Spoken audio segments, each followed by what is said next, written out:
foster care and adoption friends. My name is Lauren.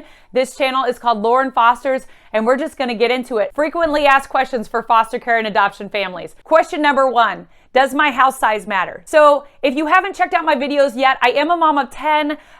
We have foster kids, adopted kids, biological kids, and it's important to note that we're a military family. I say that because we have fostered in 3 states, and the biggest thing I've noticed is that state per state and county per county rules can be different. So I put that little disclaimer out there, and it's probably going to be in my several how to get started, where to get started videos. So just be aware of that when we talk about this. I'll try to make statements pretty broad, and I'm always going to encourage you to check out the local laws, the local rules, and check in with local agencies because they will give you a list on what is allowed and what's not allowed to get licensed as a foster parent. All right, let's get started.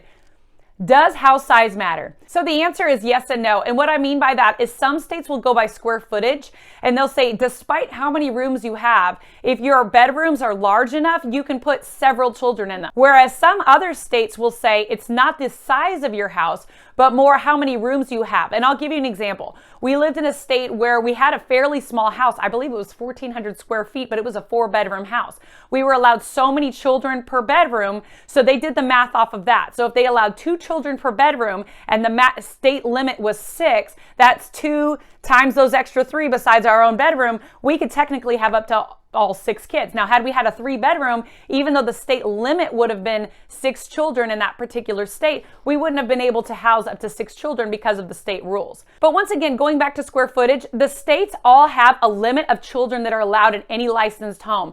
And what I've noticed is that most states do allow up to 6 children, but there are a few states that allow less and a few states that allow more. So the type of home doesn't necessarily matter, whether it's a single family home, duplex, mobile home. It's just more about, is this a safe and loving home that has enough room for these kids? The next question I get quite often, what if I have mental health issues in my home? What if myself or my husband is going to therapy or we're on psychotropics? Can we still foster or adopt? The answer is yes. It will be in your home study. They do encourage you, and I will encourage you to be as honest as possible. But what I've noticed in the home studies is it's not, are you going to therapy and that's a deciding factor, or are you on psychotropics and that's a deciding factor? It's, are you getting the help you needed, or have you gotten the help you needed to get through this issue?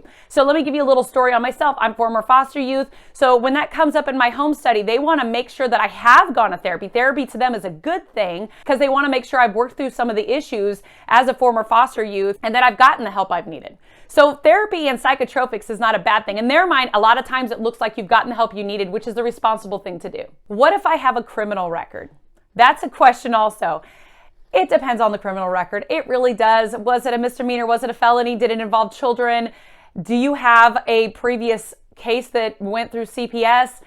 If so, yeah, some of those could be deciding factors. I see a lot of families rule themselves out solely on just assuming what agencies are going to think. And what I would encourage you to do is go ahead and start asking certain agencies about your particular story, because if your particular story isn't geared towards children and maybe it was a minor slap on the wrist or something like that, they may go ahead and license you. So it's definitely worth looking into. Another question I get asked a lot is, can I adopt only through foster care?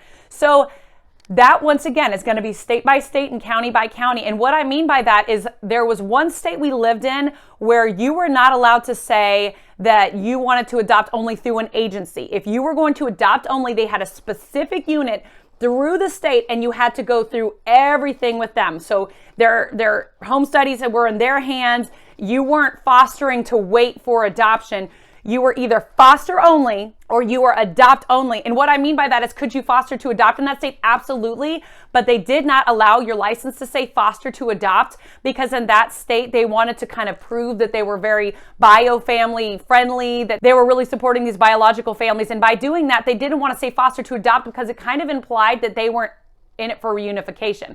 So that was just a terminology they used, but it was either straight foster and maybe you were going to adopt that way, or it was straight adopt. Whereas a couple of the states we've been in, it's been totally night and day different. So the last state we were in, you could be foster only, like we're not adopting, I'm at my max with adopted children or whatever, or I'm maybe in a place in my life where I don't want to adopt, but I want to be a safe place for kids to land. I want to foster only, all right, until we find a great home for them to be adopted by, or until their biological family makes it through services and gets reunified. Or you could have been foster to adopt, which means I will foster, and if this child comes up for adoption, I'm willing to adopt. If this child doesn't come up for adoption and they reunify, that's okay too. And then there were families that were legal risk and adopt only. Legal risk meaning I only want children where it already looks like their case is going towards termination, or it already has gone towards termination. Or adopt only, maybe this child is in one of those foster only homes and they've been looking for a good match for them to be adopted. They would be placed in that adopt only home. So your license could say a whole gamut of things. And so can you adopt only? Yes, but in some states that language and terminology and on which avenue you have to take may look different. Once again, one state it was strictly through the state. You could only adopt through foster care through the state itself. With that said, a lot of agencies, private agencies in the last 2 states I've been in, you can still be an adopt only family or a foster to adopt or legal risk family to be able to adopt through foster care. And let me throw in this disclaimer as well. We talk in another video about when you get those calls for those placements, ask questions, because sometimes that information can be given up and you may be a foster to adopt home and you might want to start asking, like, what does their case look like? Does it look like it's going towards termination? Does it look like it's going towards adoption? I'm very bio-family friendly. I'm all for reunification when at all possible and safe, but it is not always safe. So I don't want bio parents that are watching this video to think that foster parents are all out just to adopt and take children away from their loving parents. That is not the case. Sometimes reunification is the most beautiful, perfect thing, and sometimes adoption is the most beautiful, perfect thing. It just really depends. So this is where it gets a little tricky, because there are some really strong feelings on if a family should be able to go into foster care and say, I only want to adopt, because it's almost like saying, we hope reunification doesn't happen. And that's not true. We do hope reunification happens, but some families are a little bit more open to take cases that are already past that point and termination is already either on the table or it's already happened. And so going back to that, this brings up a great question of, can I say no to placements? So that's been a question I get asked, is if they call me, am I allowed to say no? Am I going to be penalized by my agency? The answer is yes. You should say no to placements that are not appropriate for your home. So stick to what your license says. If you've agreed to a certain amount, if you've agreed to a certain age limit, a certain gender, a certain amount of children, stick to that and don't feel bullied into anything else. Your agency is not allowed to reprimand you. So I've seen this concern come up, especially when somebody's already been placed with a child or two, and then they get a call for another child. Like, if I say no to this one, is it going to affect this placement? It should absolutely not. In fact, I believe it's illegal everywhere. If it's not, it's illegal in most places. And I will tell you that one of the biggest traumas for a lot of these kids, and my kids would tell you the same thing, is the removal itself, and then moving each time they get removed from a home to another home. So a child staying in a home is super duper important, and that's always the goal. We want foster parent retention. We don't want foster parents to give up on placements. So when that's at all possible, that should be the goal. So when they call you for a placement, whether you have another placement, you don't have another placement, you can say no. If it's just not appropriate, say you're going through a tough time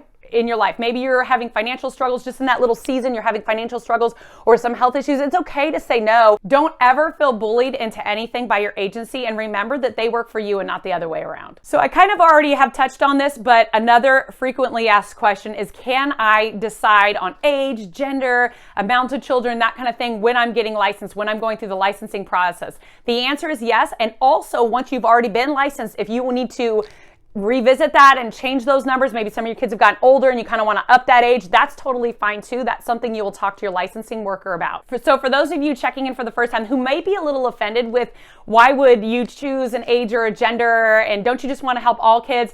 Listen, sometimes it's not appropriate to have every gender or every age in your house. And let me give you a couple of examples.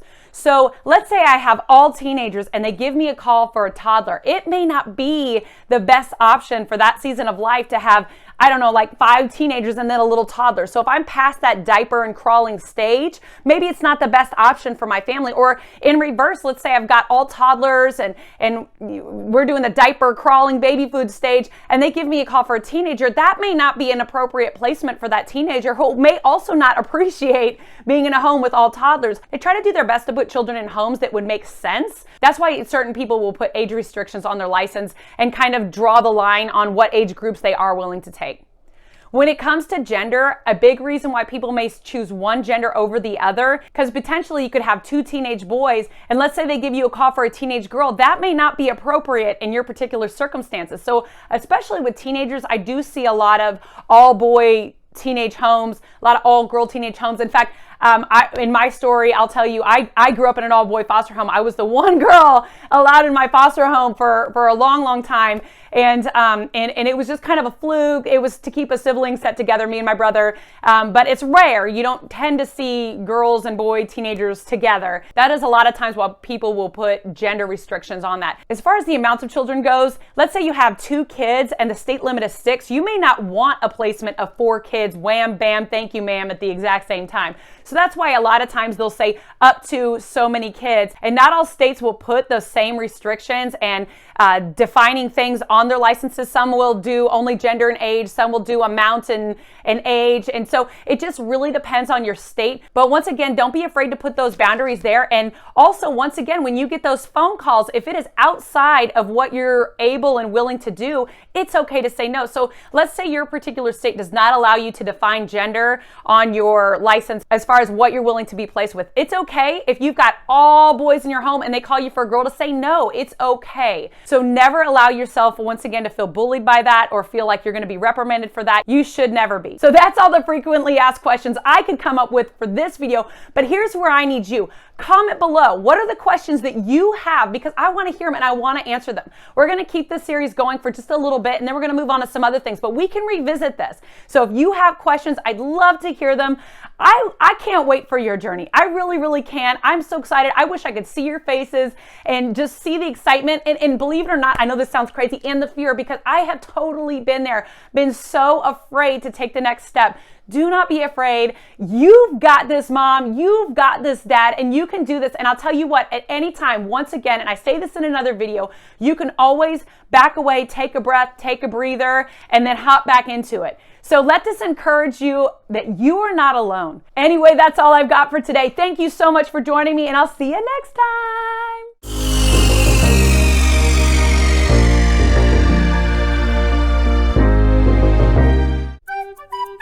That's not true. You should say no to when you get those calls for those when you